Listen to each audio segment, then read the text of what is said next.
Je suis Céline Beltramont. Très tôt, je n'ai jamais vraiment suivi les chemins tout tracés. On me disait sérieuse, appliquée, mais en réalité, je regardais toujours plus loin. Une idée en plus, une solution différente, une intuition avant les autres. À 18 ans, je suis devenue chef d'entreprise. Une évidence. J'ai appris le travail, l'exigence, le perfectionnisme et j'ai découvert une chose, quand je décide, rien n'est impossible. Mais derrière cette façade de réussite, je savais que j'étais différente. Je n'attendais pas que les tendances me donnent raison, je les précédais, toujours un temps d'avance, toujours en mouvement. Être en dehors des cadres m'a forgé. Ça m'a appris à m'adapter, à inventer des solutions là où d'autres voyaient des murs. Ça m'a donné un regard unique, avant-gardiste par instinct, visionnaire par nécessité. Cette différence, loin d'être un poids, est devenue ma plus grande force. À 30 ans, pourtant, j'étais à 2 doigts du burn-out. Mon entreprise me prenait tout, mes responsabilités ne me laissaient aucun répit. Je tenais, mais je sentais bien que quelque chose allait céder. Et puis, par hasard, j'ai découvert la sophrologie. À l'époque, il y a plus de 20 ans, mes proches ne comprenaient pas ce choix. Mais moi, j'ai suivi mon intuition. J'ai pris cette voie, sans hésiter, 3 ans de formation. Et à l'issue de ces 3 années, tout avait changé. J'avais évité le burn-out, mon entreprise explosait tous les compteurs, j'étais redevenue la bête noire de mes concurrents, je manageais mon équipe d'une main de maître et surtout, j'avais lâché une partie de ce perfectionnisme qui m'étouffait. J'étais plus libre de vivre mes passions, je relevais tous les défis sportifs que je me fixais, je partageais cette méthode dans les clubs sportifs dont je faisais partie, je voyageais seule, régulièrement, aux 4 coins du monde. Ces années-là m'ont révélé quelque chose que je n'oublierai jamais. Le cerveau possède des ressources infinies. La relaxation, la préparation mentale sont des forces incroyables. Avec elles, on peut déjouer l'épuisement, dépasser ses limites, transformer sa vie. Voilà ce qui m'a construite jusqu'à mes 40 ans. Un mélange de rigueur et de liberté, de force et de lâcher prise. Une trajectoire atypique, mais qui m'a donné une certitude. On peut toujours choisir une autre voie. Après mes 42 ans, tout a basculé. Je m'ennuyais dans mon entreprise. J'avais tout donné, tout appris, mais je ne vibrais plus. Alors j'ai osé un virage. Je me suis lancée dans le marketing digital, dans un projet éco-responsable. Un projet dans lequel j'ai mis toute mon énergie et que j'ai perdu suite à la crise du Covid. Ce moment a été une fracture. Alors j'ai quitté ma région et je suis partie vivre dans le golfe de Saint-Tropez.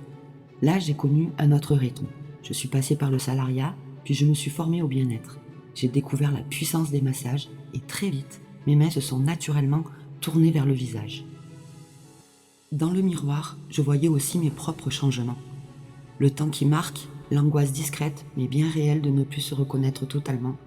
Et je retrouvais ces mêmes angoisses chez les femmes que j'accompagnais.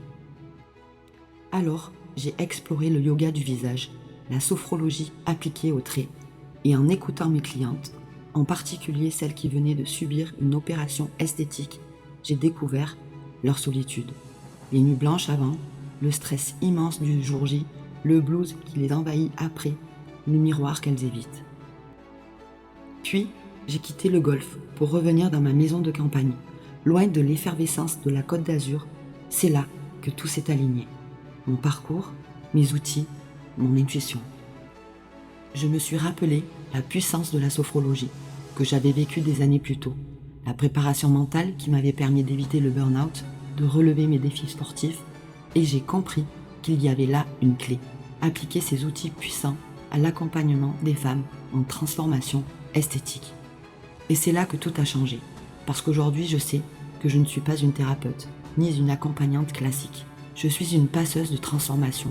Mon rôle n'est pas de réparer, il est d'ouvrir un passage et de transmettre la force de le traverser. C'est à ce moment-là qu'est née ma grande découverte. Les émotions s'impriment dans les muscles du visage. Le visage garde en mémoire ce que nous traversons et la sophrologie appliquée au visage, ce que j'appelle la conscience faciale, peut libérer ces mémoires, apaiser le système nerveux et transformer la relation au miroir.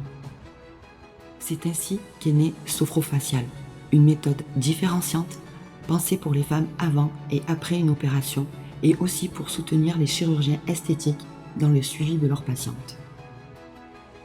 Et parce que je voulais que cet accompagnement soit accessible partout, j'ai choisi d'en faire une expérience audio.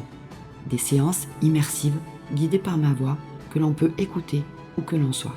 Avant une opération pour apaiser le stress et se préparer mentalement. Après pour traverser le blues et retrouver confiance.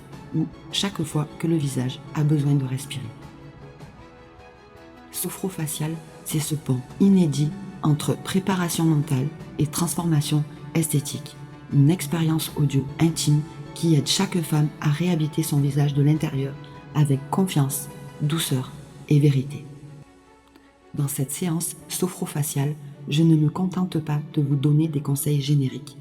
J'ai créé un rendez-vous audio sur mesure.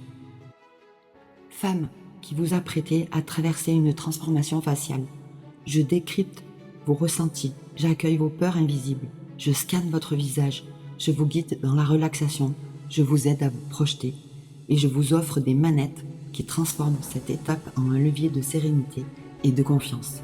Venez découvrir ce rendez-vous audio unique. C'est votre espace pour vous connecter à votre visage en toute douceur. Je vous attends et ce rendez-vous pourrait bien changer votre manière de vivre cette transformation.